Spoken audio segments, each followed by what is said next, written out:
आप सभी का अभिवादन। मेरे मन में एक बात आती है कि हम सब लोग, मैंने कई लोगों को सुना है कहते हुए कि हम बहुत पाठ करते हैं, कोई चालीसा करते हैं, व्रत रहते हैं और बरसों हो गए, लेकिन हमें कोई फल नहीं मिल रहा है। और फल का अंतिम फल होता है शांति। हमारा जुड़ाव होगा तब तो शांति मिलेगी ना। लेकिन हम क्या करते हैं, आदि गुरु जगत गुरु शंकराचार्य जी ने एक बात कही थी कि हम जो भी पाठ करते हैं वो बहुत जल्दी जल्दी कभी नहीं करना चाहिए। जैसे आपने देखा होगा कि हम मोटरसाइकिल पर निकल जाते हैं तो बीच में हमारे मित्र हों चाहे कोई भी हो, हमारी नमस्ते ही नहीं होती उनसे। और जब हम पैदल जाते हैं, धीरे धीरे जाते हैं, तो कितने मित्र मिलते हैं, कितने मित्रों से हमारी नमस्कार होती है, राम राम होती है, प्रणाम होती है। छोटे मिलते हैं तो आशीर्वाद देते हैं। ये हमारी जीवनी शक्ति है। इसी तरह हम जिस अवतार के जिस स्वरूप का श्लोक बोलते हैं, उस श्लोक के माध्यम से हमारा जुड़ाव उससे होना है, उसका आशीर्वाद, उसकी कृपा हम पर बरसनी है। इसलिए जगत गुरु शंकराचार्य जी ने जल्दी बोलने से मना किया था। तो मैं एक उदाहरण देकर के आपके सामने रखना चाहता हूँ। बहुत सरल सा श्लोक है जो प्रायः हम बोला करते हैं, त्वमेव माता च पिता त्वमेव बंधुश्च सखा त्वमेव विद्या द्रविणम त्वमेव सर्वम मम देव देव। अब ये बोल दिया हमने, लेकिन हमारा जुड़ाव नहीं हुआ। मेरा निवेदन है कि हमारी भावानुभूति अगर उसमें जुड़ जाएगी, उस शब्द का जो गुणग्राम है, वजन है, गुणवत्ता है, अगर उसको हम आत्मसात करके बोलेंगे, भावमय हो जाएंगे, तो हमारा जुड़ाव निश्चित होगा।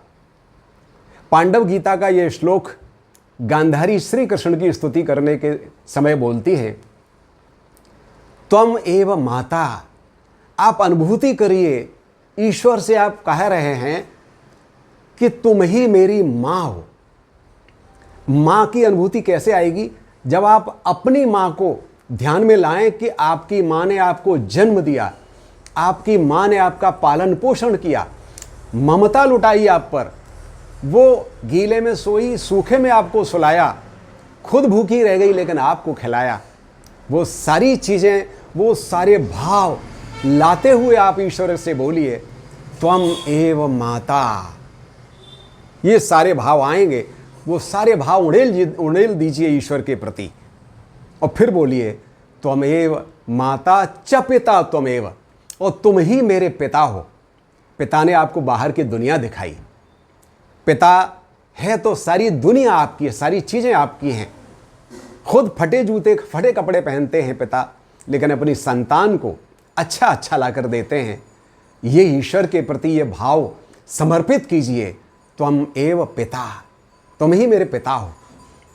और त्वमेव बंधुश्च सखा त्वमेव, और तुम ही मेरे भाई हो। भाई के लिए क्या करता है? रामचरितमानस में भरत और राम के बीच, राम और लक्ष्मण के बीच, चारों भाइयों के बीच आप देखिए क्या प्रेम होता है, क्या भाई होते हैं। विभीषण जब लौट के आता है तो पछताता है कि मेरी वजह से एक मेरा भाई मारा गया, और इन चारों में किस कदर मिल रहे हैं, माँ जाए हैं, सहोदर हैं। तो वो लगाव, वो निकटता ईश्वर से हम स्थापित करें।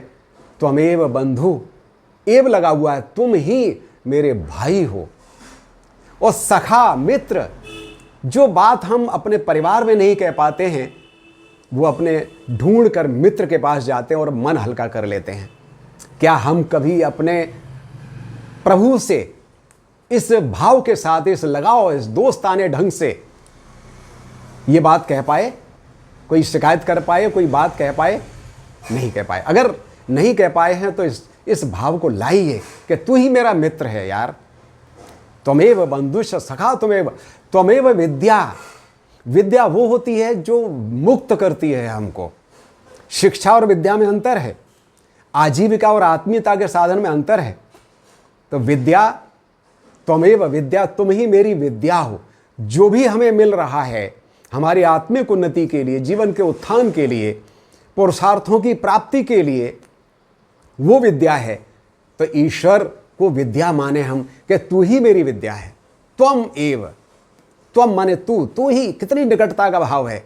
विद्या और द्रविण, धन, संसार का धन तो आता जाता रहता है, लेकिन गीता में भगवान कृष्ण क्या कहते हैं?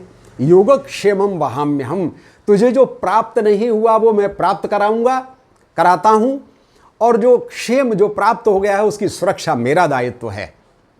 ये धन द्रविड़, तो सारे धनों से बड़ा धन ईश्वर है। ये मानकर हम कभी प्रार्थना कर पाए क्या? ये भाव जोड़ पाए क्या? त्वमेव द्रविड़म त्वमेव सर्वम मम देव देव। और फिर कहा कि हे देवों के देव, तुम ही मेरे सब कुछ हो।